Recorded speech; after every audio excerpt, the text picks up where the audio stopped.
The Stay Focused Grocery Bag and the Magnificent Seven stock performance. This is Ken Boyd with the Accounting Accidentally Substack page.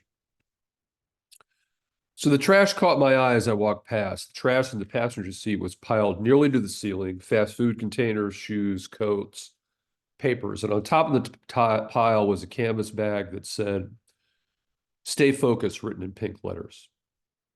So stay focused, at least the intent was there, right? Even though this person had trash piled up in the car.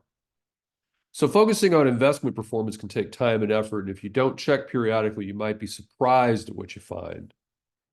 Keeping investing simple. Many investors purchase stock index funds. You may own some, which are a basket of stocks that mirror a particular stock index. For example, probably the most popular, the S&P 500 index, is a stock market index that tracks the stock performance of the 500 of the largest stocks listed on stock exchanges in the United States. You may be familiar with it. It's advertised heavily. If you have a retirement plan, you may own the index. And in fact, the S&P 500 index hit an all-time high just a few days ago. I'm writing this in January of 24. So yay, lots of investors own the S&P 500 index funds and retirement plans. It gives you diversification and also exposure to dozens of industries, which will become important in a minute. So what's actually in the index? Spreading out ownership. Morningstar explains how dollars are invested in the fund. Because the index is weighted by market capitalization, which is defined as the number of shares outstanding times the share price, higher value companies, bigger market cap, take bigger weightings, and lower value companies, smaller market cap, take smaller positions. And another stat that I thought was even more interesting: stocks in the S&P 500 make up 80% of the total U.S. equity market capitalization, which means that for every dollar invested in U.S. equities, U.S. stocks, 80 cents represent stocks in the S&P 500 index. Now, what about that great performance from recent weeks? The Magnificent Seven are tech stocks with large capitalizations, names you may know: Apple, Amazon, Alphabet, Meta, Microsoft, NVIDIA, and Tesla. In case you don't know, Alphabet is the holding company that owns Google. NVIDIA makes the hardware that is used in AI. They make something called GPUs and other hardware. So from the Wall Street Journal, how have these companies done? Seven companies account for 28% of the market cap weighted S&P 500 at year end, according to S&P Dow Jones indices.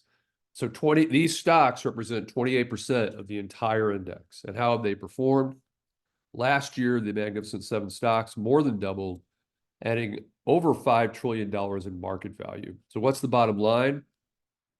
The Magnificent Seven stocks are driving much of the gains in the S&P 500 index. Now, that's not all bad, that it's just those seven stocks for the most part. How investing diversity can work for you. The S&P 500 assigns stocks to one of 11 sectors, and each sector's basket of stocks may perform differently depending on economic conditions. Let's take retail, for example. When customers are more confident, they're likely to spend more, which may increase sales and earnings for retailers and their stock price. We're in an environment now where customer confidence is going up. Maybe that's better for retailers. On the other hand, healthcare and tech stocks perform better during a recession. You're likely to still visit the doctor and pay for tech, your iPhone, your MacBook, during an economic downturn. So what's the lesson here?